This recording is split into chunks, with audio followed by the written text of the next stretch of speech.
All right, we'll call to order the Housing Human Welfare Committee meeting.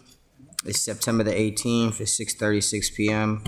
First item on the agenda is our roll call, starting with Alderwoman Tierney, Present. Alderman Shandelmeyer, Present. and myself. Next item on the agenda is approval of the agenda. Motion to approve. A second? So, are all in favor? Aye. Aye. Next item on the agenda is business and miscellaneous items, approval of the minutes. Our last meeting was 6/7/23. Then July happened. I'm not sure what we were doing in July, and then the recess. So we haven't seen each other in a couple of months, but nonetheless, Yeah. can I have a motion to approve the Housing Human Welfare agenda meeting from Yes. 6/7/23? So moved. Second? All in favor? Aye. Next on the agenda are appointment and reappointments, starting with AP 2733, Housing Relations Commission, or Human Relations Commission, Ida Mae Smith. Is she here? Okay, so they're reappointments, so let's just move them as a block. Oh, yeah, Charlie, Mr. Chairman. Well, reappointments are usually done as a block and easy. Two members are here if they Are want here. to say any words. Oh, okay, Yeah. cool, I didn't realize that. Okay. yeah, Charles and Michael. No, I don't see Michael Keller. All right, so let's make do I have a motion to approve AP 2723? So moved. Or to send a favorable recommendation to the full committee. So moved. So moved. All in favor? Aye. Aye. Next item on the agenda is AP 2823, Charles Hurley, Human Relations Commission. Did you want to come forward?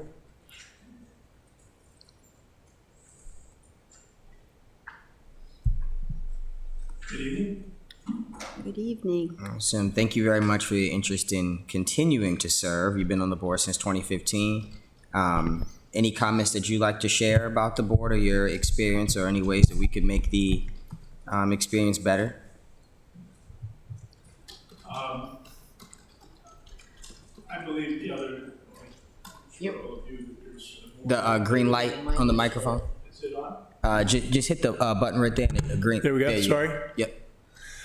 I believe very strongly in human relations work, and I know there's more work to do. And we have, as you probably know, just sent a statement to the council to consider, which is going to be somewhat complicated, I'm sure. But I hope you will give it full consideration. Absolutely. And again, I appreciate it. Alderman Shandelmeyer. Thank you, Mr. Chairman. Mr. Hurley, one of the things I've really appreciated your work on in the Human Relations Commission is you have a very deep understanding of how our laws and practices and just common steps that we take in city government and county government and the savory or unsavory origins and repercussions, positive and negative, that they have. I'm looking forward to continuing to work on that, and thank you for your interest in continuing to serve. Well, thank you. Alderwoman Tierney. Thank you, Mr. Chair. I do want to point out that Mr. Hurley is a strong proponent and advocate of reparations, and he has done a lot of work on that, and I just wanted to acknowledge his effort. And if you'd like to speak to that or not, it's your choice. I know it means it's. Well, means a lot matter of to you. fact, I just got off a Zoom call of a meeting of the Reparations Committee of the caucus. And it's continuing now, but it's going to require a lot of really careful thought on what's possible. And there's a quote that I think that sums it up for me. I'm not sure I'll get it all right. That was done in a Rand Corporation study on what it would take to equalize the gap in black wealth.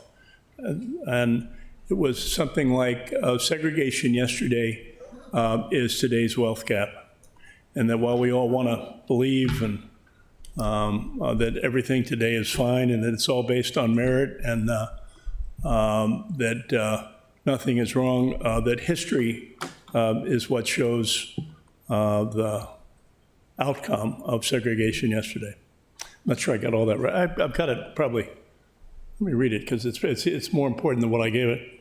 It's by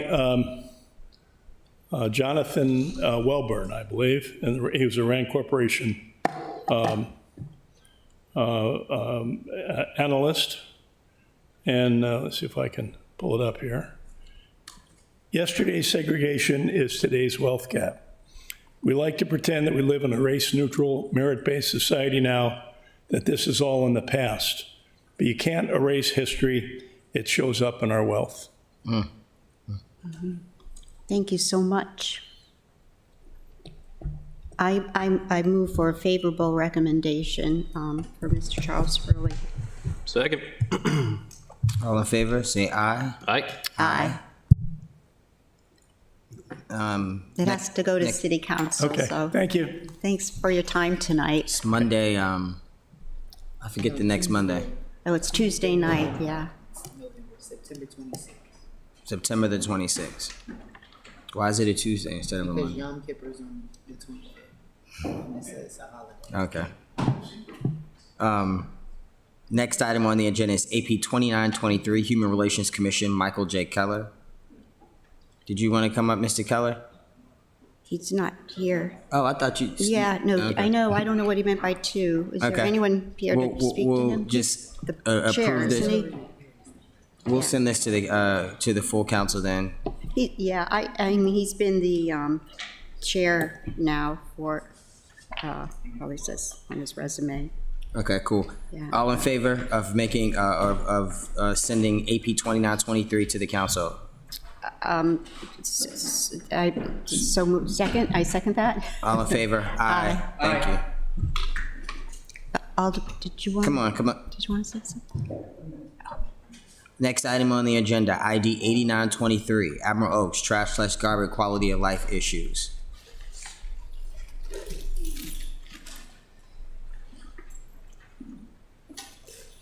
Is there a presentation, I understand? Is that, did they have that? Yeah, Madeline has it. Okay. It's on the, good, damn it. All right.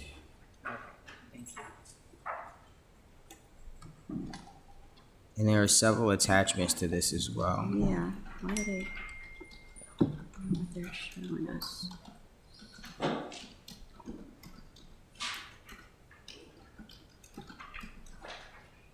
So, did we have, just for clarity, the last time we had, was it in our June meeting that we had you all here? Okay. And so we're following up and hopefully closing out so we can move on to the next property.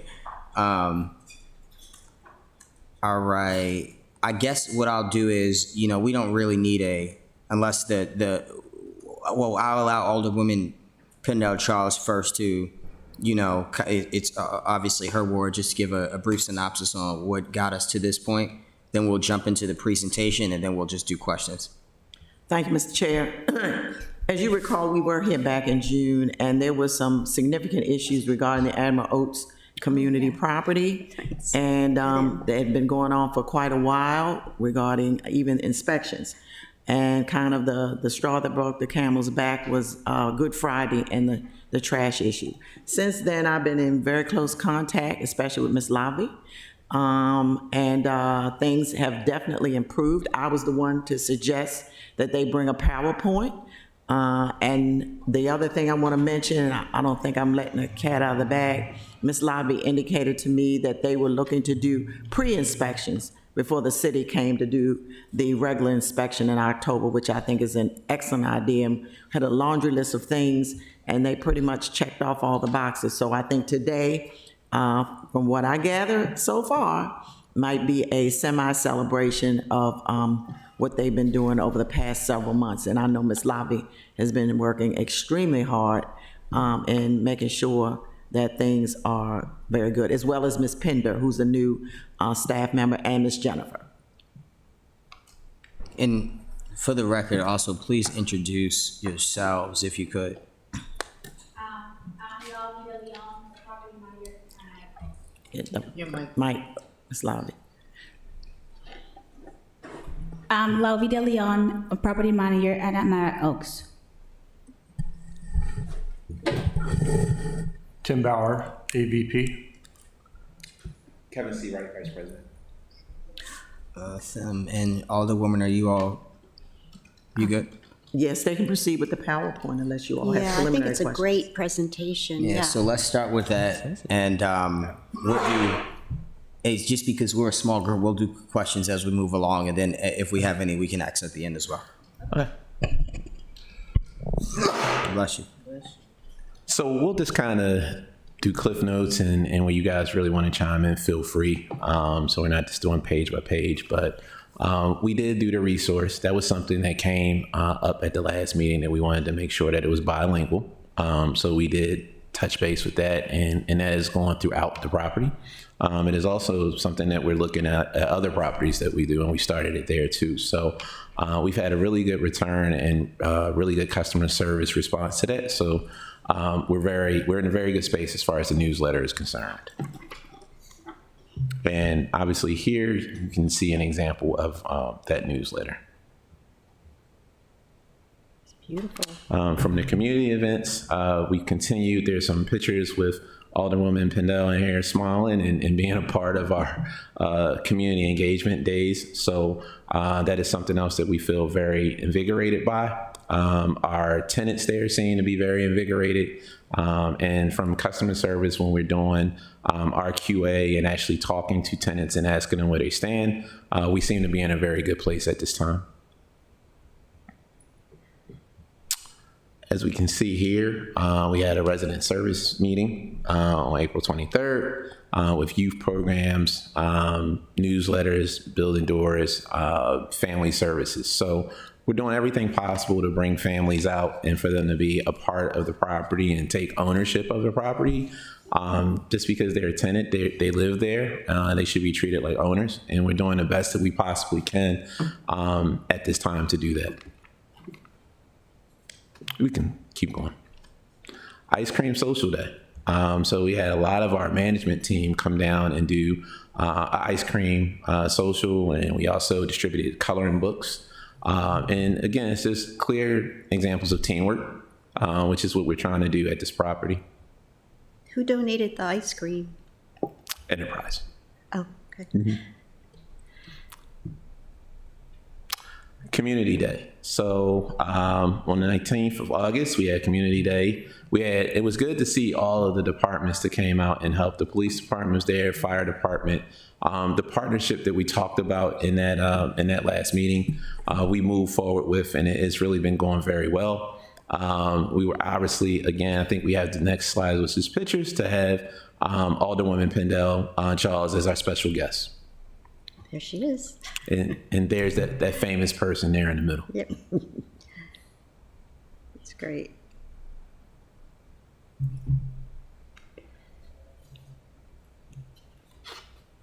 Oh, that's so cute with the little fire hats.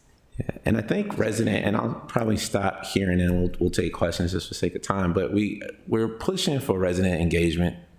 We have a whole program involved with that. We have a whole department that is aligned with that. So Lovey and her staff, Tim, myself, our resident engagement team are doing visits to the property, working with management and tenants, whether it's needs that we can help with additional social services, whether it's immediate needs that they want to see on the property, or whether it's needs that we need to do from a corporate level. So all of that feedback is coming back to us as leaders, and we've been trying to do our best to get that out there and make the changes that need to be made. I'll say tonight that we feel like we have done better. I don't think that we were completely bad either, but we do feel like that coming and having those conversations and the open level of conversations that we're able to have internally and with the council, and to get all of those other departments in Annapolis engaged in what we're doing, we feel like we're going down the right road.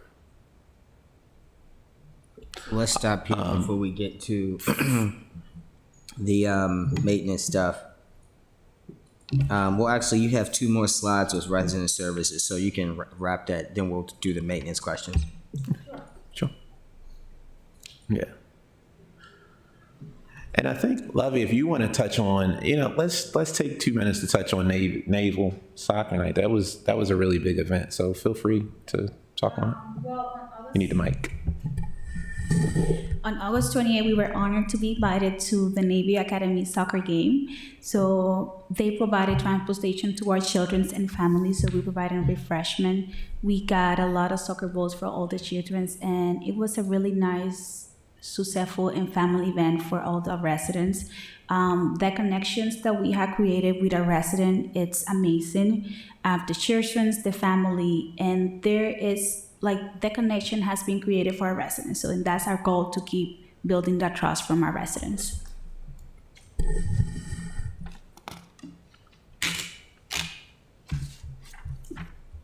What's the number of residents you have total? In total, I have 506 residents, including children's.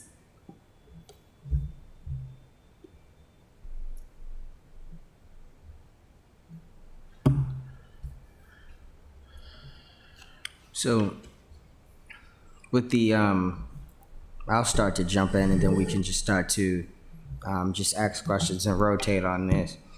I think it's great. I think it's a significant improvements have been made in just a short period of time. I mean, you've hosted a number of community events. I like the partnership with the Academy. I do have questions, as it relates to the open lines of communications that, the residents had expressed previously. Obviously, the newsletter is one of those things. One of the things that we had expressed concern about was the bilingual communications for the online. I'm trying to find the question, I'm sorry. Yeah, it was the online or accessible bilingual communications for online portals. Has that been adjusted? Are you all still using the Rent Cafe thing, or? Everything has been adjusted. We have over 25 languages on our portal. Okay. And what about the access to, I guess, resident services is something that's, 9 to 5, I'm assuming? Okay. Correct. And so any additional information on the expansion of the community center? I know the last time we talked, there was, you were in between bringing in a community partner to possibly manage an after-school program or something of some sorts. Is that still something that's considered, or? Yes, it's still something that we're still working on. And actually, the Boys and Girls Club, we're having a good communication with them, and there has been very flexible on our hosting event for our children in the community. Fantastic. And the reason I just asked that, obviously it is an additional, it does require additional funding and work for the property management team and the leadership team to, reach out to a third-party organization and allow them to, be in their space and the liability concerns, et cetera. But I just think it's important that, when we look at all of these properties, our subsidized housing properties, there are typically over 100 kids on these properties. Mm-hmm. And without some sort of built-in community resource, we have trouble. And we're seeing that obviously in some of the communities that are in my world where we don't have equitable recreation access. And so I think that when we are in a position to provide that, I think it can be done. And so that's really good to hear. Any other questions with the resident services stuff? Alderman Tierney, then Pinocchio. To go back a couple of slides, a couple of these things I don't think should be overlooked. The internet library cards and books effort. Mm-hmm. It's very important that children, are proficient in reading, and I really applaud this effort. What kind of how many library cards did you issue, or was there a good turnout, or? So we have that day over 70 residents who show up. Mostly Good. All of them were young adults that were interested in getting library, and it was a successful event that day. Yeah, and that was supported by the Anne Arundel, the library itself, or? Yes, so that was something that was connected with the library from the county and our resident service team. And the next slide is sort of that it takes a village-type effort. You have an effort here where you are, it looks like you're trying to pair up senior residents with some of the, well, I'm not sure. It's, you say to build good relationships with some of the senior residents. Is there, I was just thinking forward that it'd be nice to have some kind of program where the senior residents are connected to the kids somehow, but that was just my thinking, right? Well, I think the council is also just building transparency. I think that that's our biggest point. We want to have a level bandwidth of transparency at the property. Not to say that we didn't have it, but we want, again, even though it's a rental property, we want everybody to feel ownership in where they stay. So whether it's seniors, whether we build it with seniors or we build it with additional people that live there, it's more about that transparency and tenants having the opportunity to feel like they're owners in decision making. So that's really what the resident council is more about.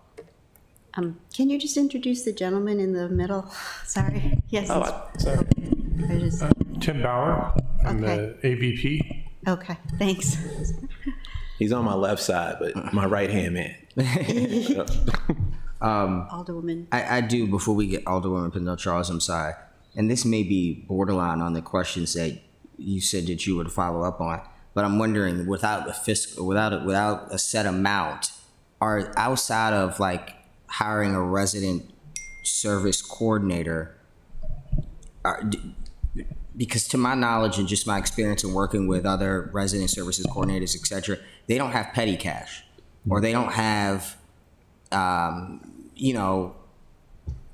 surplus funding where they can go and say, all right, Easter's coming up or whatever, so Saturday we'll do like a small cookout or whatever for our tenants. Is that something that you all are open to? And that's something that I've also asked a number of other property management companies when they've come here, and I just was actually at something in Alderwoman O'Neill's ward, and I was also, I understand that the ideal work, timeline would be like, 9 to 5. But obviously, the resident services needs typically start at 5 o'clock because that's when, the youth are home or the kids are, back in full swing. And so my first question, I guess, is one, is the funding there to be able to provide extracurricular services to residents, amenities, and two, has there been any thought into having maybe the resident services coordinators hours switched? I'm seeing like on this slide here, I'm assuming this was on a Saturday, the Amarillo Community Day. Yeah, Saturday, August 19th. That's fantastic. I mean, you're bringing in all of these city resources and connecting residents, like you mentioned in the beginning, to some of the social services that they might need, which obviously alleviates problems for all of us, because I think at the core of that, and what this committee does a really good job of trying to focus on, is that providing those social services really helps us when it comes to like crime. It really helps us when it comes to, just childhood trauma within the home, et cetera. And that's, at least from the human welfare, what our perspective is. So if you could just touch on those two things. Sure. So what I would say is, and I feel comfortable about this, is a budget. We do have a resident services department and a resident services budget for our whole corporate entity. So we do have staff members allotted to that. Secondly, it is our job to work for the tenants in their schedule. So even though 9 to 5 is the dedicated hours, we're there weekends, we're there nights, whatever it is that is most useful for the tenants is when we're going to meet their schedule. So when you look at the one event, like it would make no sense to have that on a Wednesday at noon, right? So we're there to meet our tenants and the children that live on our sites where they are. So usually those events are always, and we're very nimble because they're usually always on weekend and nights. So no matter that it's 9 to 5, most of the time resident services and our property managers and assistants are there to support any event that we have at any time of day. That's a miss. Well, Alderwoman Pindell Charles. Thank you so much. Several things I want to mention. Just going down the list, we had 19 things on the list. But let me hold that for a minute. Anne Arundel County Public Library this summer was rotating and visiting 4 communities. I think it was the first or second or third Thursday of the month or Tuesday of the month. The 4 communities were Admiral Oaks, Chambers Park, Truxton Park, and the American Legion. And I was over there one day when the Admiral Oaks had the visitation from the school, I mean, not from the school system, from the library. And the ladies were very engaged from the library, so I was very excited to see them. And they stay, I think, for about an hour or so. They came, I think it was June, July, August, maybe 3 months. And they did a rotational service. So that was really good. I know that the community center is still not totally formatted yet, but we're working on that, and I'm sure they are. One of the things on the list was a full-time maintenance person, so that's been taken care of, that's my understanding. The recreational access, I know Ms. Lobby told me recently that they got a grant possibly to work on that, so I was really excited about that. I know she does have a cadre of seniors that she relies on for information and suggestions. I've seen that in real time. Transparency and ownership is really a big point, as you indicated. Resident Services Coordinator, I know when I went to the back to school, Ms. Pender was there, but her husband, Mr. Jackson, was also there as well, taking pictures, and they had a DJ and all. So it was a very festive occasion, so I really enjoyed. I was there about a week and a half ago, and Ms. Lobby has now an information center on the wall where she has a big board and they have different sections, and you can put information in there where residents come in and they have a hard copy of whatever is going on recently. And I did take pictures, and I'm sorry that I didn't have a chance to send them to you, but we took photographs of that, so that went extremely well. Regarding the list, I think pretty much we've done a lot of things on the list. Communication, that was number 2, and the newsletters was number 3. I saw the volunteers on the day I was there. I know that Ms. Lavi reaches out to her residents quite often, and they reach out to her. She walks the community. Like I said, full-time maintenance supervisor. I know there have been some conversations regarding maybe speed bumps on the property. That was my next, because it's kind of a part of maintenance, but I'll ask it right now. Well, can they And finish so their I presentation? think pretty much We'll okay. get to maintenance next. Okay. things have been going very well, and a lot of the things on the list have been addressed. So I was very pleased the several times I've been over, but it's been a pleasure. Thank you. Awesome. Thank you. All right, before we get to maintenance, what's the also the there was a concern about the parking. Has that been addressed?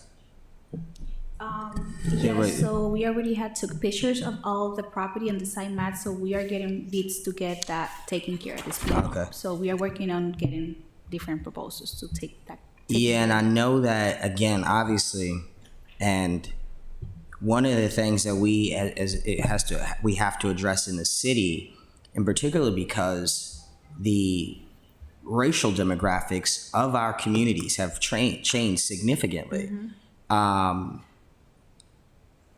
And one of the things in particular we see this in our working class communities often. Rent is ridiculously high. So you have 1, 2, 3 families living in, 2, 3 bedroom apartments. And so there is, obviously our streets just can't maintain the amount of traffic that is coming through, because what was built for, 100 cars is now servicing 200 cars. And I know that there were some people that had reached out and said, they expressed concern, one, about there were a lot of work vehicles there, the over parking. What I was more concerned about was obviously the residents just being able to afford it, because there's also then the tow stuff and all of that coming into play. And I know that I've ride past it on my way to work occasionally. You have the front of Emerald Oaks is very long, and so there's you know, a lot of extra room there, but just making sure that, you know, that's addressed, but also not overburdening the resident is important. I think we did receive some public comment about that as well. And so just wanted to address that. Okay. So we can move on to the maintenance portion. My favorite. You can keep going, Levy. Yeah, I'm excited about this.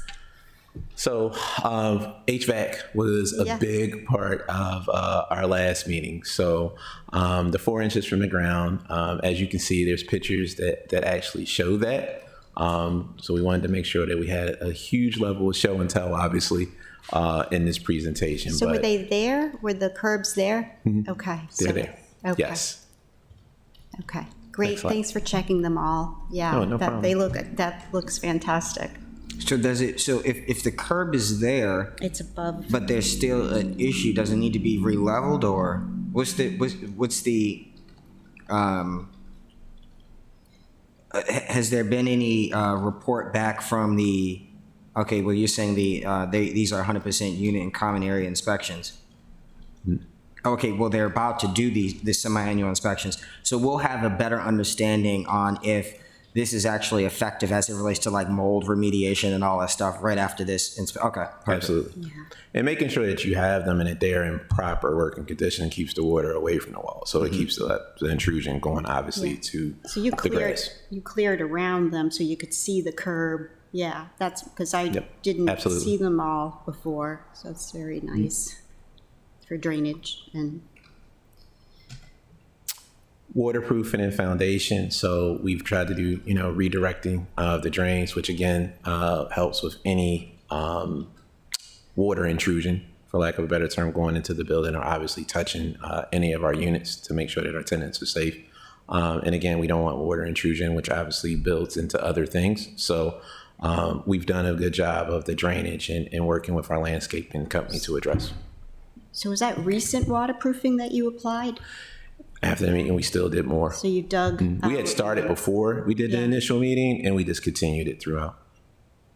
This is great. This is so important to prevent water infiltration, which results to mold issues. And so what, in particular, the areas that we discussed at the last meeting were, and I'm blanking obviously on the units now, but just on the back slopes and where that maintenance shed or tent is located at. Yeah, that's where all of the issues were addressed. Okay. And so is that, I'm assuming that would be in, Alderman Hafford would know that better than me, that getting into this is like stormwater management issues, and et cetera.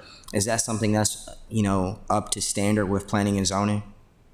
We did not. We basically did what we can do from our maintenance and our engineers internally. We did what we could do with it was quicker, is the word that I would use to do it internally with our own engineering team. So we continue to look at it. We continue to stay diligent in reference to it, and we haven't had any issues. Obviously, that everybody here knows that slope, so it's a concern. We just have to make sure that we stay on top of it all the time. Okay. This is really, this is so exciting though, because they put hay down. I can see the detail that they put into it. Yeah, the landscaping company. So thank you for that. Okay, well, the true measure will be If we see water coming in. of course, and that's Yeah. my bigger concern, and not Yeah, to, we'll listen, see. I think any steps that you take to remediate is huge. But for some reason, I don't know, the mold issue has just become so prevalent here.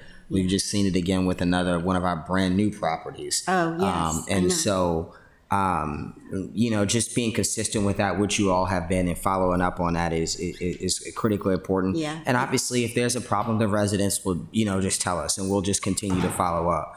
How many maintenance, how many staff are on the maintenance team here at this property?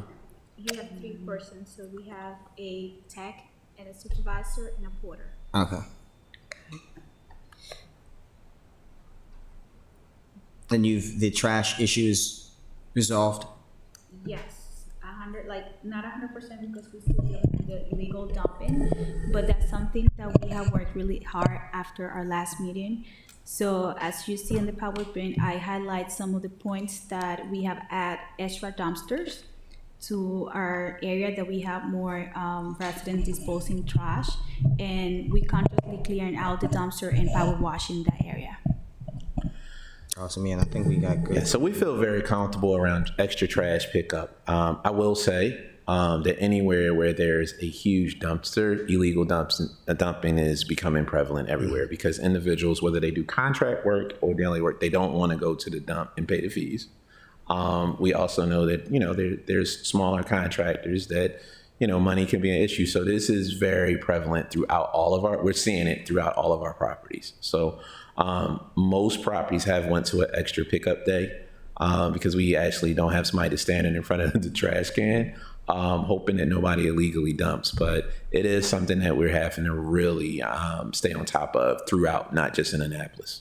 Did you ask your residents, sorry, I just keep No, interjecting. you're fine. Because of, Amazon deliveries and all the cardboard boxes, did you ask the residents to at least break those down before just to save room in these dumpsters? 'Cause attached to our agenda, there's pictures of dumpsters that still look pretty stuffed. Well, I don't think you don't have a recycling program, correct? No, they're just throwing everything in the same dumpster. We do have a recycling program in the property. We do have a dumpster, which is designated for recycling.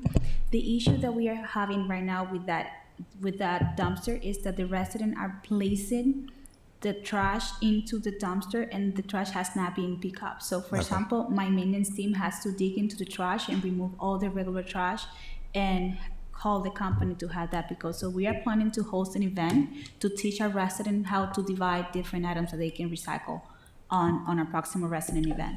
Yeah, and that's something that actually, yeah, I think so. Yeah, Okay. then that's something that Mitchell Stevenson, our CIO director, does a really good job of sharing information about because, in typical residential housing, there's not, I think everybody is still learning how to properly recycle in 2023.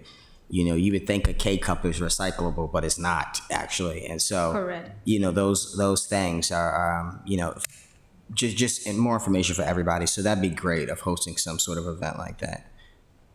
Alderwoman Pindell Charles. Thank you, Mr. Chair, and also putting that kind of information in in your newsletter would be Okay. really helpful. Okay, will Since do. since it's very receptive at this point. Okay. But no, look, yeah, you have an extra pickup day, which is great.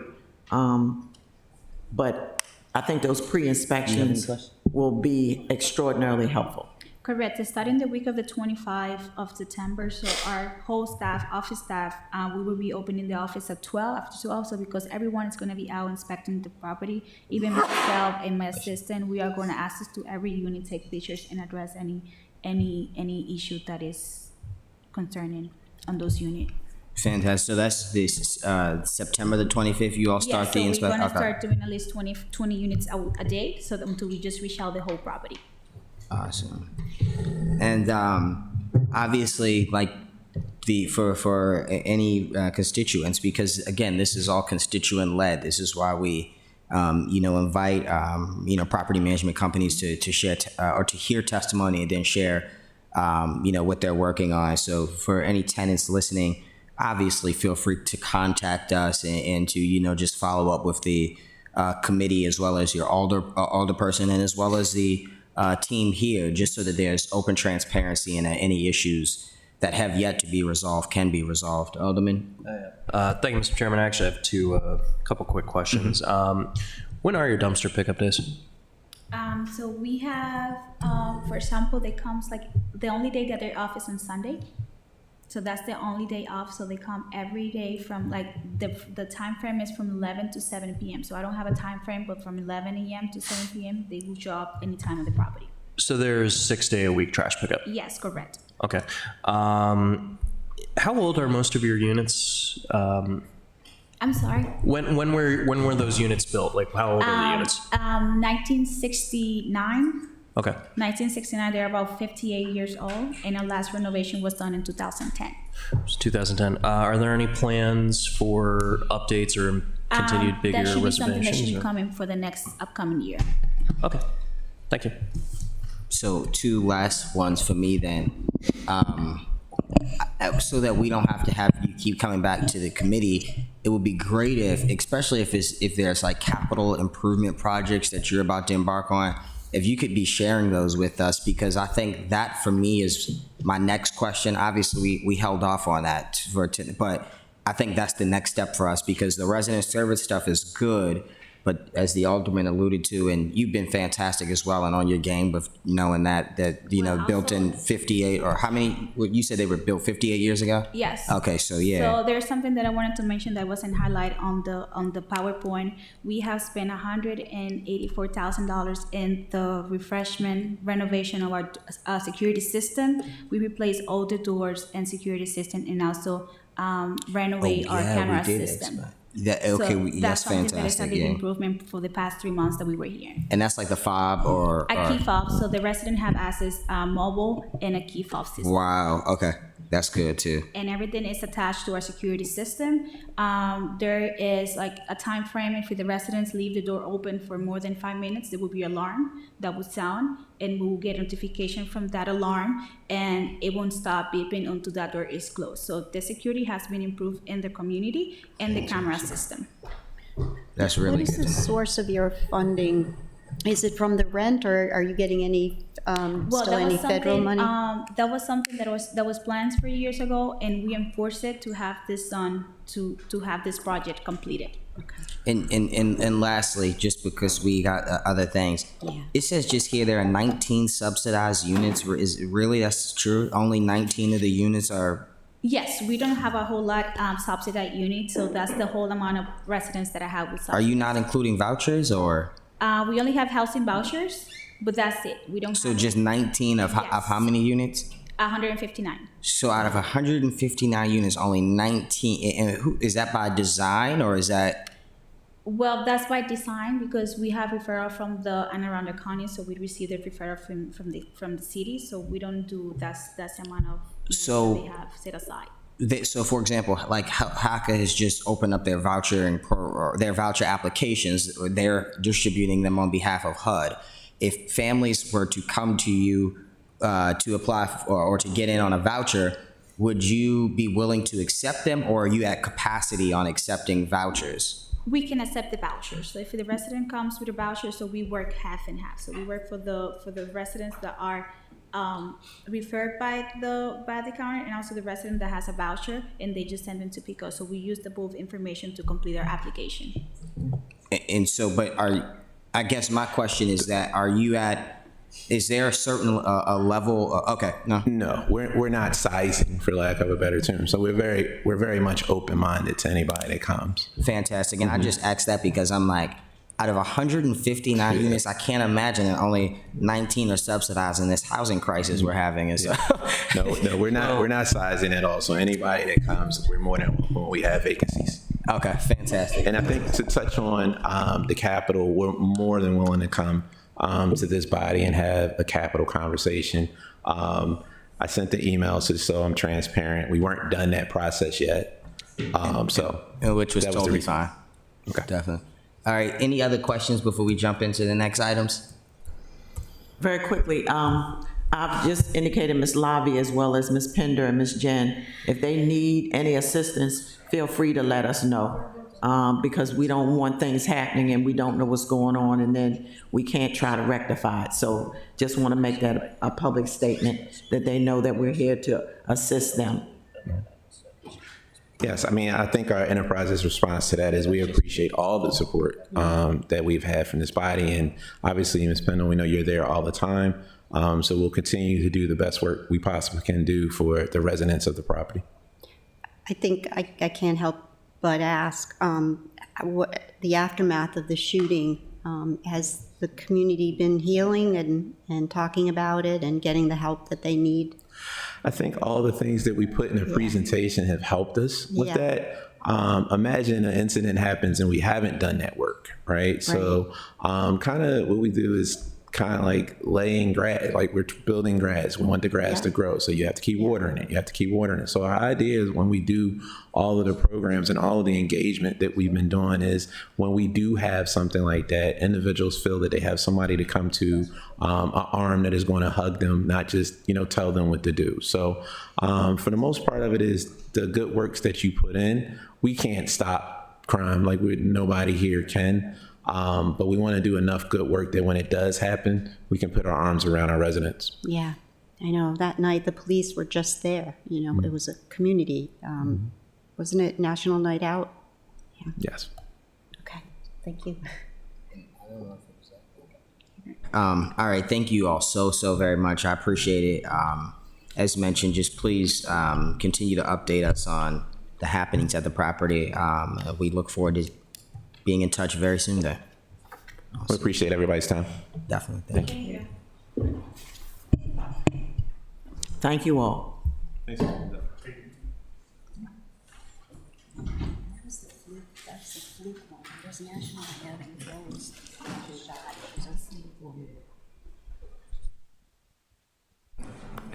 And so, next item on our agenda is our legislation. That concludes ID 8923.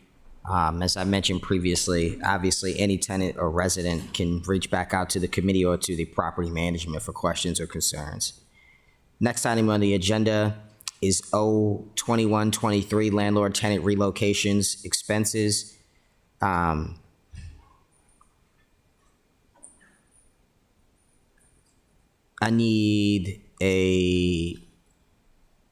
I understand there is opposing testimony, but I'm prepared to have it sent to the council and any I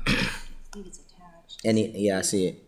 Any amendments that the council would like to bring forward, or any other committees, I'd be open to that. I don't recall receiving anything from the Office of Law stating that this can't move forward. So what I'll do is make a motion to favorably recommend O2123 to the City Council. Mr. Chairman, before we do the favorable recommendation, is Ms. Buckland here? I think she can come back. She was going down because the doors were locked. But The one question that I had is the section not applying to unit damage beyond the landlord's control. The legislation doesn't address what that is specifically, but I'm wondering if we have like internal policies that dictate that. That's not a deal breaker for me. It's easy enough to come in with that. I'm just wondering if we have anything. Yeah, I have the same exact Prepared. question, how that's, determined, whether, are you saying what between the tenant, is it the tenant's, what the tenant's role in the disrepair is? Yeah, like let's say a tree falls on the house. Is that outside the landlord's control because they knew about the tree falling over for a couple months and they just didn't want to cut it down for a while, as what happened to a old rental house of mine? Or is that act of God or something? But since Ms. Buckland's not here, I don't want to hold us up because we have guest legislation. No, you're fine. And again, I think the general idea is that when this was proposed in part due to issues that we had with Admiral Oaks, Bay Ridge Gardens, etc., there were severe mold issues in homes. And as we still have right now in Eastport Terrace, Harbor House, Robinwood, and a lot of units across the city, actually, they don't have rental licenses. So the units are offline. They have placards on their door that say this unit is offline. And so that is not okay, that we have tenants living in homes that are where their rental license is being taken because it failed inspection. It's beyond its livable timeline. And so landlords should be providing the funding for these relocation expenses, in particular when they're sending families to hotels and families are having to cover transportation expenses to and from work for transit outside of their typical route. If you're living in Eastport and they're moving you to the Red Roof Inn off of Riva because of problems that they're having at their unit. And so now your typical route would be $10.71 to, let's say, get to the McDonald's on Bay Ridge to do your shift or whatever. And now you're having to pay $25 because you're doing, going from the whatever, for the Red Roof Inn to the McDonald's. Those things are not covered.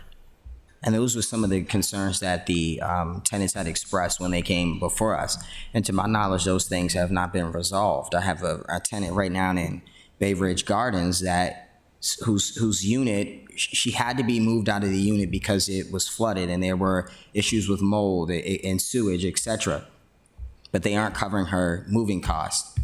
Now, obviously, it's a short move across the street, ideally, but who's moving all of that? Who's helping her and her kids move furniture out of the home, load it up, and then carry it up 3 flights of stairs?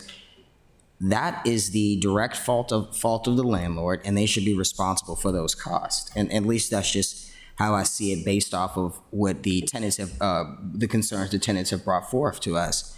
And so that's where I stand on it. I get that we have significant opposition submitting public testimony, and I'd be willing to accept amendments as I stated, but I didn't have any recommendations from the Office of Law. And so, Alderman Savage. Thank you, Mr. Chair. Yeah, I support the underlying idea. I had some just questions about it because we did receive some testimony from the Maryland Judicial Conference, Government Relations and Public Affairs. Yeah. Chief Justice Fader. So, and they're opposing this, but I haven't heard anything from the law office. I kind of sent this to them just saying, what is this? What do we do with this? And I haven't quite heard back. So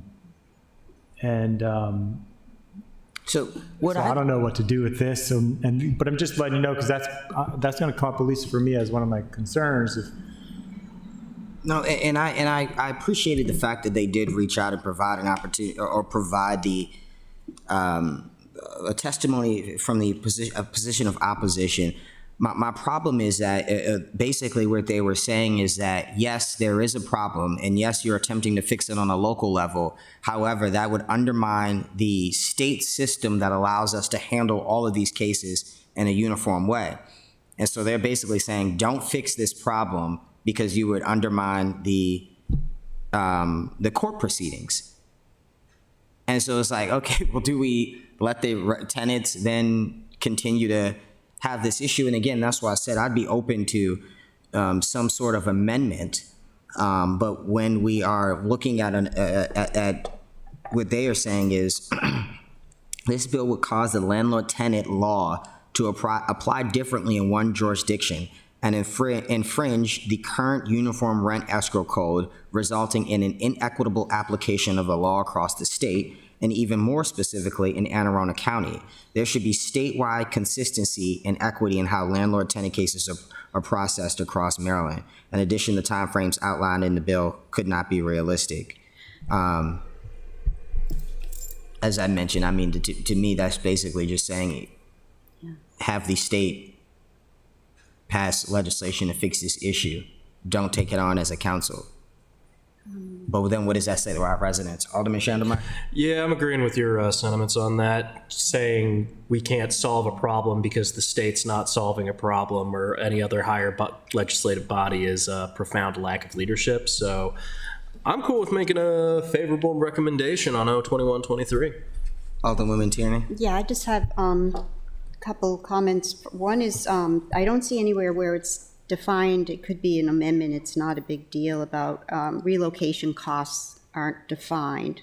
Does that mean, it should be, travel, rent. I just didn't see it. It's just a suggestion. It's not a deal breaker. It's something we can tweak. Mm-hmm. And the thing what I think is one of the most important parts of this legislation, that I can't believe we don't currently have the right of first refusal in there. I mean, currently. I mean, they're moved out and the fact that we have that now, I mean, we have it in this bill is really, Well, important the item. state, I believe the state has some, there is a very loose term for right of first refusal. And essentially, it has a lot to do with the on-property units. But even then, again, we just had Admiral Oaks before us. One of the issues that they had was that they had so many units that had mold issues, is that they moved tenants from one moldy unit to another, and the issues continued to get worse for the tenant in regards to health and financing, etc. And so we also had the issues where they were moving tenants to obviously the most cost affordable hotels for them, which were resulting in extremely, unfortunate situations for the tenant, whether it be, bed bug, things that we've seen. We've seen another situation where tenants sent in images of, bodily fluids on the beds, etc. And so, again, it's not about punishing the landlord. It's about protecting the tenant. I think that's the bottom line. We also have legislation in currently right now that's providing the landlord funding to fix these issues. Obviously, I think it's up to $10,000 is non-refundable. Anything over, they are required to pay on a small loan level. And so we're trying to help both. And so it may seem like we're coming down harsh on the landlord, but I just think this is required. It's needed. Alderman Savage. Thank you, Mr. Chair. And I can send you information that I was sent by the law office, because, and I apologize, I should have sent this to you earlier, just got lost in the shuffle, but in mid-July, I sent them, like I said, that memo from the judge or from that court and asking for guidance. And Mr. Braithwaite did write a legal opinion. we did. And I don't know if That's not attached for us, yeah. no, apparently it never got attached. And so I asked them what the next steps are. Like, what do we need to change exactly? And I didn't get, all I heard back was basically, well, this should be put on hold. And then we went on our August break and I kind of just forgot about it. So I'm not, you still do what you will with it, but I just want to let you know, I can forward that to you and maybe see if there's a way that this could be amended if you're concerned about passage or state overruling us or something. Yeah, that'd be good if you could forward that to me. Caitlin, are we pressed for time on this legislation?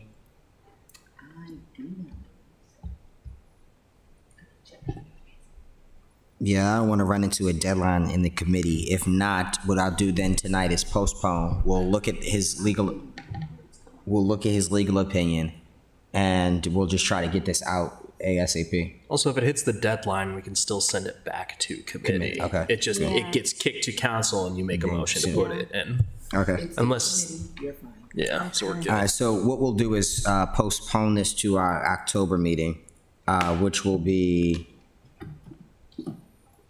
October the 16th, I'm thinking? Yeah, October the 16th. Okay, so I'll make a motion to postpone 2123 until October the 16th. In the meantime, do you think relocation, defining what they are, should be defined? As an amendment? I think that's a good idea. Okay. I'll second the postponement. All in favor? Aye. Next item on the agenda is Resolution R4323, Public Water Access at Wells Cove Inlet in Eastport. And so let's jump into this. I obviously am a co-sponsor, as being led, though, by Alderman Savage and Arnett. My first question, though, for you, Alderman Savage, because we did, I talked to the assistant city attorney briefly before this, and he had a conflict at 7, so he could not be in attendance. But there is, the Office of Law kind of has made an opinion on this, and if you want to respond to that, I'd be, definitely willing to entertain it. Yeah. Yeah, so can I give some background on some of this? Because I admit I even found it confusing, some of the timeline until recently. But so to back up a bit, in 1988, the city council at the time passed a resolution that was approving a development called Blue Heron Condos, BHC. And they put a number of conditions. That's back when the council had, I think, more authority direct authority to approve developments. So they put a number of conditions, and one of them in here is, let me find it. Was that 86? Sorry, because they attached a resolution from 86. Yeah, sorry, 86. And so if that is attached, if you go down to page 2, line 50, which is number 3, says the applicant shall provide a 4-foot wide path for public access to the open space and waterfront areas made of oyster shell or similar non-paved material. And it says the path shall be constructed prior to issuance of occupancy permits. I don't know if it was installed back then. I assume it may have been. But if you go to the next page, page 3, number 6, applicant, and this will come up later, applicant shall install at its expense street trees and also 4-foot wide sidewalk along Boucher Ave. I bring that up because it's a bit of a tangent I'll get to in one of the amendments, but there currently is not a sidewalk across that whole frontage. There's a gap right in front of the easement. Where, you said, where is this? Right on Boucher, in front of the easement access. So that's what the council passed back in 86, I guess it was. Yeah. And so that is that. And then in 1992, when they came to create and approve the record plat, that plat included the public access easement for the waterfront. And that was a deeded easement, and that was to the Blue Heron, but it states in the actual easement doc that all the city needs to do is request the deed of that easement. But regardless of who owns the deed, it's still a valid public access easement. And so over the years, it became known that this easement to the water was blocked and the public's access was being impaired. And so that was basically 2 residents challenged and took the property owner and the city to court because the public's access was impaired. And so the judge ruled on that and basically sided with the citizens. And then what they said is that, and sorry, I'm also skipping something that happened. So back in 2021, the city did attempt to create a deed of easement that went to the city. And so just to explain some of the differences here, we've got the underlying easement from 1992, and that's still there, that's always been there. But it was never deeded to the city, which means it was still owned by the property owner. So come 2021, the city decided to finally get the deed given to us for this. However, the language in it was more restrictive than the original easement. And so the judge overturned that 2021 new deed easement and said in her decision that the original 1992 essentially takes precedence. And so 1982? The 1992. Okay. And just a few things from the from the judge's decision, which I want to point out. And this is from the court's findings this is from April 2023. They said the resolution from 1986 and its requirements related to unimpeded public access to the headwaters of Rawls Cove were made part of the declaration of restrictions of the Blue Heron Cove development. And the judge goes on to say that the city and Blue Heron Cove have argued that the no easement agreement previously existed, but the judge said that basically said that's wrong. She said the recorded easement clearly indicates that both an easement was recorded and two, the easement clearly dedicated the right of the public to access the water. The judge went on to say the language on the easement plat, and this is again the 1992 easement plat, is unambiguous. And also went on to say that the public have an easement, and as such, they're entitled to access the water through this easement for any reasonable purpose related to access to the water, as stated in the easement plat. She goes on to say that, and this is on, if you're following along, page 15, letter K, the right of access. In the court's findings. In the court's findings, yeah. It says the right of access to the water cannot be interfered with by defendants, which is the city and the Blue Heron, or any individual or entity. Because even though the city doesn't have the deed, again, that the rights are there. They're on the record plat. It's a valid easement, and that can't be interfered with per the judge. And so where we are today is that the judge made this ruling that the public has access, but we still have all these barriers and questions about it. And the property owner, not the city, but the property owner from Blue Heron are appealing the judge's decision, and they tried to get the judge to put a stay on her, to freeze her decision that she just made. The judge refused and said her underlying original decision from April stands, which is that, again, the public has unambiguous, clear access to the water. And so what should happen, the city should take that judge's decision, move forward with it, right? To take steps to make sure the public has access. But the city has not. And so that's what precipitated this resolution, is we're left with a situation where the city's not acting on the judge's order and the public's suffering, so what do we do about it? And they're also essentially ignoring our predecessor's 1988 decision, which was giving the public access. So there are two things. The judge is being ignored, but also the council's will from 1988. And so ultimately, I think this, and it might be a question for the city managers, ultimately, I don't even think this is, the resolution should not be necessary. The city has the full right to go in there right now, as the judge ordered. Go in there right now and make sure the unimpeded, completely unimpeded access to that water.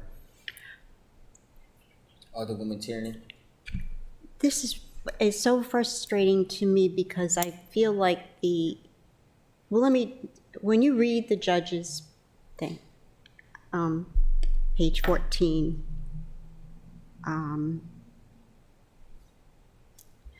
the plaintiffs and public have an easement or a license of a riparian right, and as such, they are entitled to access the water through this easement for any reasonable purpose related to access to the water and as stated on the BHC plat and easement plat.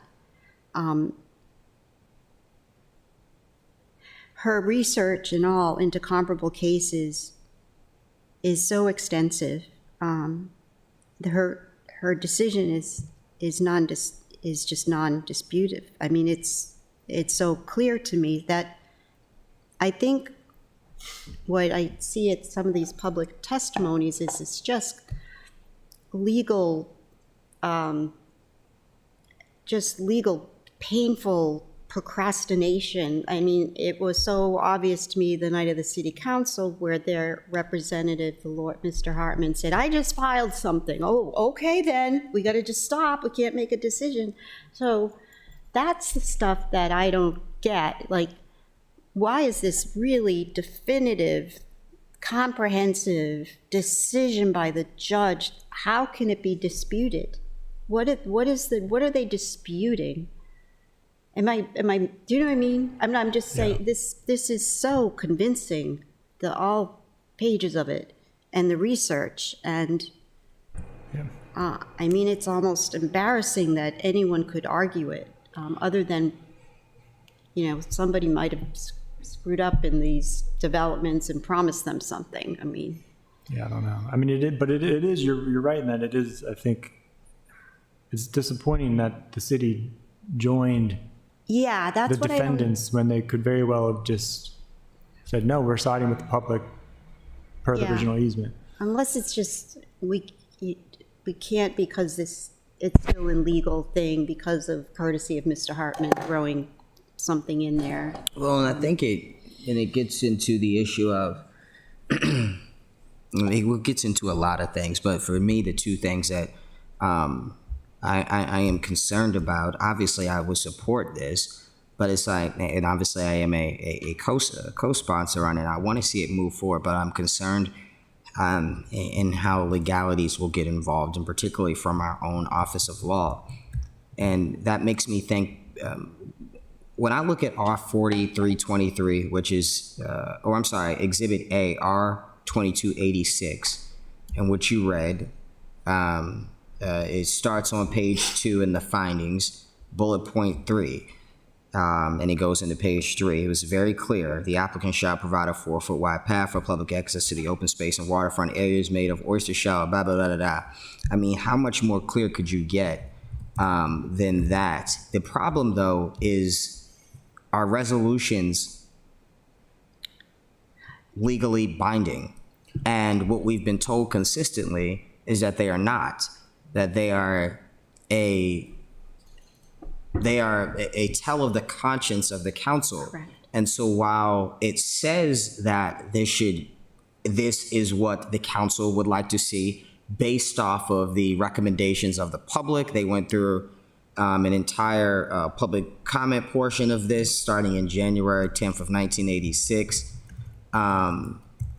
which is interesting to be debating something that predates me by 10 years, but but it's Always makes me feel old. It's got me by 4. yeah. So I mean, it's crazy to me, but I think that's where I'm lost at and where I'm afraid to move forward, because if the Office of Law is telling us that the council really has no say in this, because otherwise we will be directing the authority of staff, and also then the understanding of if now R4323 is passed, is that the conscience, or is this us stating that this is what we'd like to see, which I think we agree on, but how does that play out in the eyes of our city? Yeah. Well, I would argue, though, that where is it? The resolution that was written in 86. R2286. Yeah. I mean, the flavor of that was trying to, it was more than just a statement of wish. But I think, to your point, I don't know what the legal standing of our resolution is. Maybe you can answer that, Rob. Well, I mean, so first of all, understand our law office did not appeal the judge's decision. Good point. So the question we have to get answered first is to the city manager and the law office is, why are they not complying with the unambiguous language of the judge as far as providing unimpeded access in the underlying easement? So I guess, do you have an answer to that part of the puzzle, Ms. Buckland? I will attempt to give the best answer that I have, but I will caution that I can't speak for the Office of Law. And so that aspect you should take with a grain of salt coming from me, because that should really come directly from them. It is my understanding from them that the question of whether the city where the limits of the city's authority exist from the right-of-way on the street to the water, that the question of what the city is capable of doing in that corridor is something that the Office of Law has doubts about. And so I think that part of the question here ends up being, are there things about which there are no questions in anyone's mind that the city could do to, for example, make the fact of the easement known, because there are several unsigned or easements that the city doesn't have signage for, that the city could choose to sign, for example. I think that sort of thing is possible. The feedback that I have gotten is really around that question of what does the city have the unambiguous authority to do within that corridor. So this was a thing that Rob and I, for example, had spoken about, which is then even in that scenario, are there things outside of that corridor that the city could still do? And I think that's a perfectly legitimate question. So is the city going to appeal? And again, Well, no, that understanding, like, that's my understanding. It would probably bear confirmation. So the city did not appeal. So again, the judge's underlying decision stands. Like if somebody disagrees with that, they have to appeal it. And the party that did appeal it has already, they tried to get the judge to say, just put your decision on hold, and the judge said no, because this easement's been there since 1992 and it's completely valid, and the public clearly has the right to access. So there's no reason legally to put the brakes on implementing this completely legal easement. Because there are multiple questions as far as there's the judge's decision, and then there's the legal easement document from 92. And so we're in a bind where frankly, we have the city apparatus is not implementing two legal decisions or the council's resolution. And what are we left with at this point, except to do this, right? And I think there are questions about resolutions, but there are plenty of resolutions, even based on this, even 1988 one, but resolutions recently that have full force of law. And Alderman Arnett and I asked this specific question to Maryland Municipal League when they had a presentation on separation of powers, and there was two gentlemen up front who were actually city attorneys for multiple jurisdictions, and they said, well, it's not a simple answer because it depends on, they said what it comes down to is what the council's intent is. And so resolutions are often used for very specific purposes, right? And that's what this is, a very specific purpose, where ordinances are for general rulemaking, but this is specific. And so what we're essentially doing, and even based on the language as far as how it's written, it's just the council expressing its resolve that the city manager direct. We're not doing the directing per se, but we are passing a resolution that we would like the city manager resolve them to do this in X, Y, and Z, right? And that's where, I've mentioned this to the city manager and some others, like it's the council could very well pass something doesn't pass the legal muster, but that's not up to the city manager's office or city attorney to decide. They may say an opinion that says this is not going to pass legal muster, but if we pass it, we pass it. The only person who can overrule that, only entity are the courts, the judge. That's in our structure of government, that's the only entity that can challenge once we actually pass a law. And that happens in other jurisdictions. It sounds like there's worry that might happen with the last piece of legislation. We want to try to avoid that, but ultimately things get overruled. I mean, the county has, the police, the gun shop informational handout thing, that's being challenged in court right now. So I have two questions. Well, first, Alderman Shandelmeyer has a question, and then I have two quick questions on this as well, and maybe that'll. Thank you, Mr. Chairman. Ms. Buckland, just to make sure I'm understanding this correctly. So the city's hesitation is currently coming from an appeal from a potential appeal from is plaintiff the correct legal term? Defendant. Defendant. Thank you. Is that a correct interpretation of the city's hesitation? That particular characterization, I would feel more comfortable coming from the Office of Law. Okay. I guess what I'm trying to figure out is if the city itself isn't joining in on the appeal, the judge's ruling does seem relatively clear-cut to my non-lawyer brain.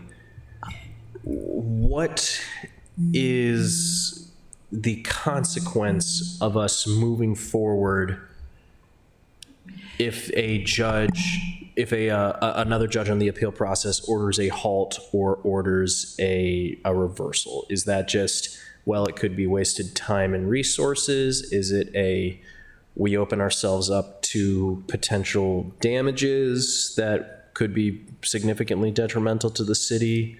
What's the consequence of acting if a halt or reversal is given? That's a question I would need to get an answer from the Office of Law on. Cool. Yeah. All right, thank you.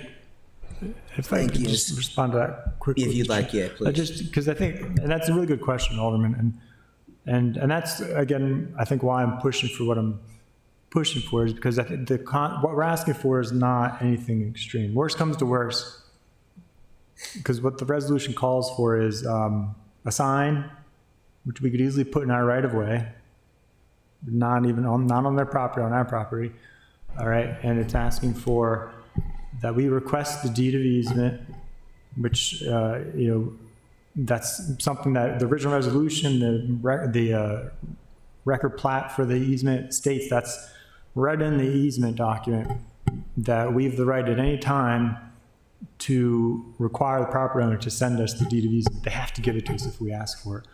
So that's all we're saying, is to ask for that. And then the third thing I had on there was to make sure that there are no boats or other impediments to public access on the water. The water is the city's property as well, right? And so we want to make sure, because the other situation we've been made aware of is that there are boats occasionally parked on adjacent properties that block access completely, and that's, again, in violation of our resolution from '88, the judge's decision, the record plat, in violation of so many things.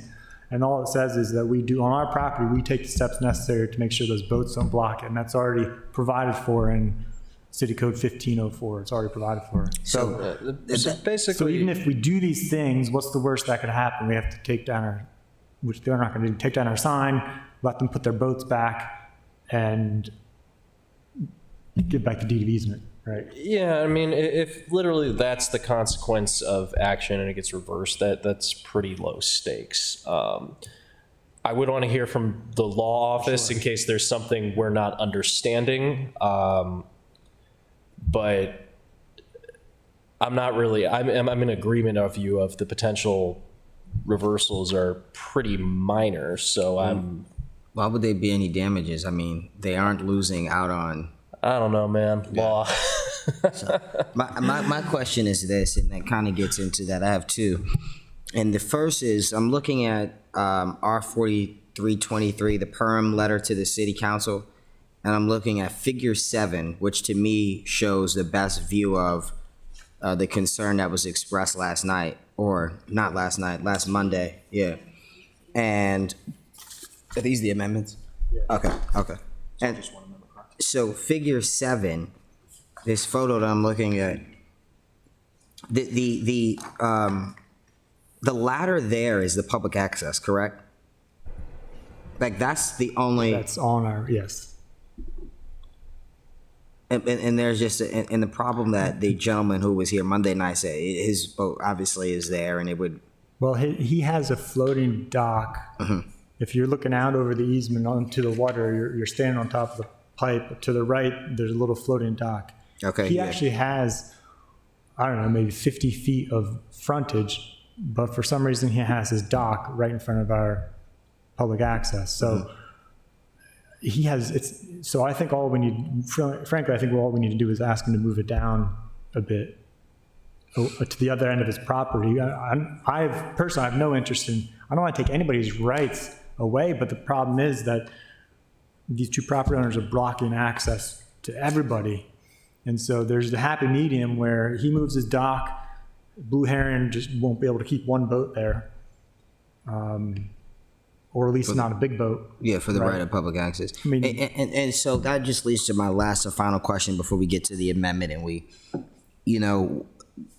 what, do we want to introduce, and I know that this was something that the administration had mentioned previously, just broad legislation that preserves and protects the remaining public access, sites, and just not piecemeal it to this, because I fear that precedent has been set that, okay, if we are purchasing a property or if we have a property and it has some ties to public water access, we can take it to court and, figure out a legal loophole so that there doesn't have to be public water access. Or, like, for example, with SAYC, where there is public access, but there is the illusion that there is not public access, and it creates friction and tension within communities. And I think we need again, obviously this is the great start, but there should be also a resolution that would just support public water access in general in the city of Annapolis, and either through a resolution similar to this 1986 one, where we say, look, here are the findings. Here is where the community has come to us and has said on several occasions, our public water access has been cut. The remaining public water access that is available is just not sufficient for the demand. And so as a body, as a council, I would like us to, have legislation similar to what you've proposed with Wells Cove, but taking it a step further and say, we're preserving, this site for X amount of years.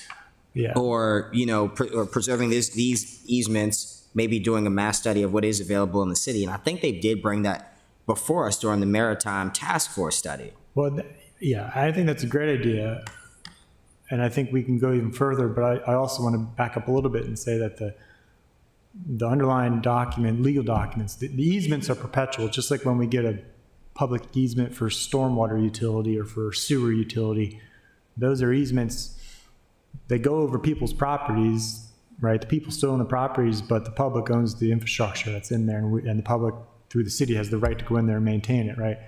Those documents last forever, right? Unless they're overturned. And that's what the judge said as well, as far as the 1992 just lasting for a long time.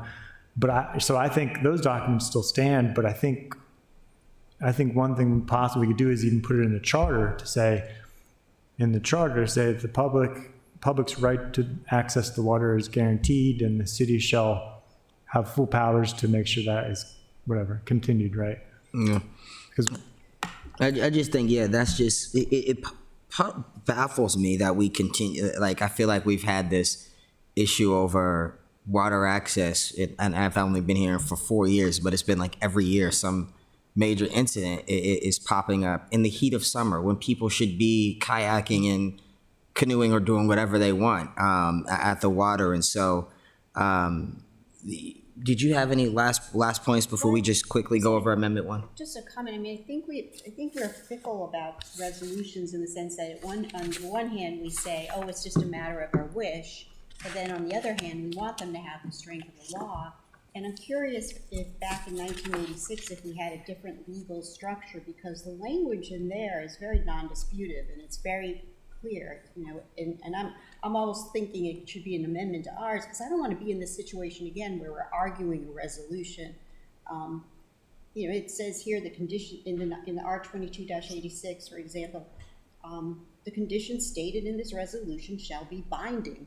That's strong language, and what we should add that. We just don't want to be in this position again, that it's just a worthless piece of paper. If we can do that, that's why I don't, like I said, I've heard we are fickle in the resolutions. Oh, it's just a statement of, our opinion. No, we want this to say something. And And I think the timing too is very critical, because who knows when, you know, if we don't do something now, there's gonna be future stuff coming, absolutely, you know. Yeah, and I think you're right. I think you're right. We want, in how many years has it been? 40, 30 years, to have the people come after us actually be looking at, oh, this council back in 2023 passed this resolution, and this gave a force of law to a certain degree on X issue, right? And not just have them be forgotten in 5 years because they're just, it's the sense of the council, not much else.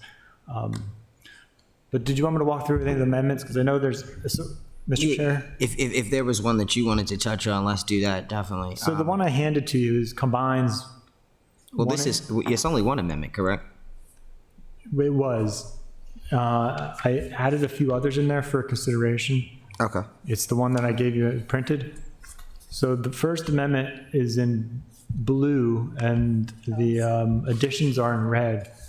Okay. So the First Amendment, I'll just focus on the blue. It just provides clarifying language to number 3, and that was because I wanted to make it clear that when we talk about unimpeded access, that also applies to the city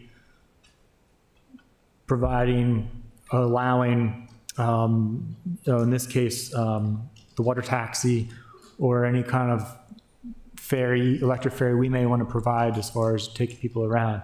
So this just means that applies to us being able to provide that service in the future. Number 4 is related to that as well. Just clarifies the maintaining the ability for the taxing dinghies to access.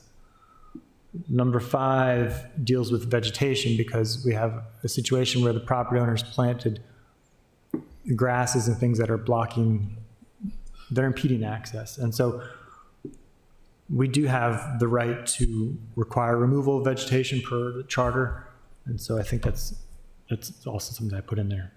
And just quickly, I'm sorry. No problem. Do you want, is it necessary to, or because the language already exists, and repeating the requirement of it being, I'm trying to pull that back up, I'm sorry, what was it, 4 feet, 4 foot wide sidewalk entrance along Boucher? Do you want to include that language in, number 5, the city manager direct appropriate city departments to ensure any vegetation in the Wells Cove is maintained by the property owner or city to ensure it does not block or impede access to the water I put along that the in number Boucher's. 6. I'm sorry? I put that in number 6. Oh, wow, okay. Sorry. That's all right. Alderman Schneidermeyer? Thanks, Mr. Chairman. So I actually have some concern on number 6. This project was built back in 1980. This was approved back in 1986. Again, 4 years before I was born. Is the builder still in operation? Do we have the ability to force them to come back and put it in there, or would that go to the current residents regardless of when they moved in? I think it'd just be easier for the city to build a sidewalk. Yeah. Yeah. We got to get a sidewalk there. I'm not doubting that, but I think it'd just be easier and less contentious to have the city put a sidewalk in. That's the only issue I really have, but my thing would be that is, and again, I don't know what it was like in 1986. Maybe they did put the 4 foot path and had the oyster shells there. We just don't know. But if that was in the original resolution, it'd be the responsibility of, even if it was developed by X and they've passed the title along to Y, they would be responsible for the upkeep and maintenance of that path, correct? who was the original builder? Yeah, I think it was, It says here, Annapolis something or other. the purpose of, at the top of this, it says, the purpose of approving the application of Clayton R. Marshall and Stanley A. Williams, Eastport Associates, to establish. So, conditional, development consisting of 6 single-family detached dwelling units. so are they still in business? They still in operation, or? I doubt it. Well, if I may, so we don't go down too much of a rabbit hole with it, the way I worded this is that in the charter, it gives the city municipality various basic powers. And the one power is to, as they call it in the charter, cause sidewalks to be installed. Now that doesn't necessarily mean that we go out and to another party, which it very well could. We could cause another party to do it, but we could also just cause it ourselves to do the sidewalk. I kind of leave that up to interpretation. Bottom line is we just want, why are we leaving this 5? You're right, Alderman, it would cost the city pennies to do it. And I just cited the 1986 resolution as far as the original intention, because I think it's important to know that while this was probably an expectation of the council at the time, it may have just gotten implemented incorrectly or approved incorrectly. And so I'm happy to reword this if you think we should just focus on getting it done, getting it even there. internally, Okay. happy to do that. Well, I drop all any concerns I had then. Quickly, should Amendment 8 be actually Amendment 7? Yes. Sorry, and these are draft. I didn't post them because I wanted to. Okay, no, just. I think there's an early draft that got posted by mistake, but So I'm still sort of stuck on Brooke's comment, because in number 6, you reference, you quote, it's in quotes, the applicant shall install. You're just referencing the decision, so Yeah. it just begs the question, who will install that? Who will we asking to install? Or do you want to at this point? Well, We're saying cause sidewalks to be installed by whom? And who, because the applicant, to Alderman Chalmers' point, the applicant has evolved. yeah. Well, I'm open to whatever the committee would recommend, be it if we just leave it vague, or if we just say that we resolve that the city just install it, or if we want to say the property owner should do it, since it's been like this for so long. I'm open to whatever, because the city could very well, also another option, we could just do it ourselves and then charge the property owner. That's what because apparently we do have the right, if in any of our wards, which is good to know, if we want to add a sidewalk, we can say, get it done and actually charge property owner if they're resisting. I'm hesitant to do anything that charges the current owners, just because again, You got the sense they're not gonna do it. They just. well, that, and I don't know how long, whose was there originally, who's new, has everything turned over, has most things turned over, is everyone there the original? Well, they just took us I to just court, think so. it's, yeah, whatever, man. Rich people do this. I just think it'd be easier if we just build it, but I think keeping it vague, I guess, gives us enough flexibility. It still gives us that option, so I say we keep it as is. Okay, and so, and to me, I'm thinking that's addressed in Amendment 7. It says the city maintainer required maintenance of a 4-foot wide path for public access, and so, yeah. If you want to, you haven't submitted these to the Office of Law, so what we are essentially doing is, I believe the amendments that are proposed would be sufficient to the resolution. And so should we postpone our 4323 and allow you to submit these to the Office of Law and then bring it back in October and get it out of committee, or what do you would like to do? I would suggest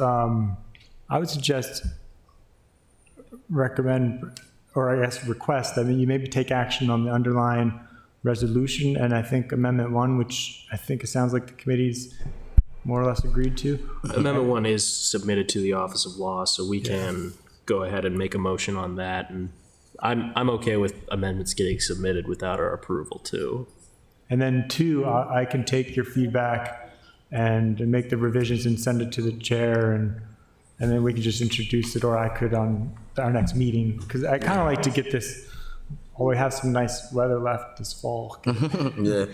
All right, so let's do this then. If there are no more questions or concerns, everybody's good. I'll make a motion to recommend Amendment 1 favorably. I second. All in favor? Aye. Aye. I make a motion to recommend R4323 as amended favorably. All Second. thank you. All in favor? Aye. Aye. And so this goes to the council at our next meeting, which is, you're telling me, a Tuesday because of Yom Kippur. Yeah. So November 26th. November the Are you, 26th. are you still tweaking the amendment, the second one? Can you think about the legally binding language? The what? The legally binding language that they used Oh. in 1983. Yeah, that's a good idea. Thank you. And obviously, for the general public, this is the Office of Law. I'm sure will still want to have some play in this, and so things could change before now on the 26th, correct? And we did tell them we were going to talk about this at the meeting. Yeah. So, all right. I think that's it. Next item on our, or if that's everything there, we'll move on to. Oh, that concludes R4323. Next on our agenda is adjournment or anything for the good of the order. I have a brief thing for the good of the order, Absolutely. Mr. Chairman. As we mentioned briefly in this hearing, there was issues with mold and leakage of pipes in the Wilborn Estates construction. I reached out to, after the Capital Gazette shared the article, I reached out to the Vice President of Development for the company. They got back to me and said that they are looking into it. They're trying to gather more information. I extended an offer to them to join us at our October meeting. That said, my polite email should also be backed up with a firm get here letter from the committee, I believe. So if the committee is amenable to that, I think we should send one out, and I can provide the point of contact info off after the meeting to whoever would get that drafted and sent out. Absolutely. In which I think we've had them here before because they manage another property in the city, if I'm not mistaken. And so, yeah, Caitlin, if you could just follow me tomorrow about that so that we can get something out. And we'll have them here in October. That'll be fantastic. Again, I don't know. I don't build. Ellie, you're an engineer. Maybe you could tell me how you build something and a year later it's infested with mold and the ceilings are falling. Well, I don't know.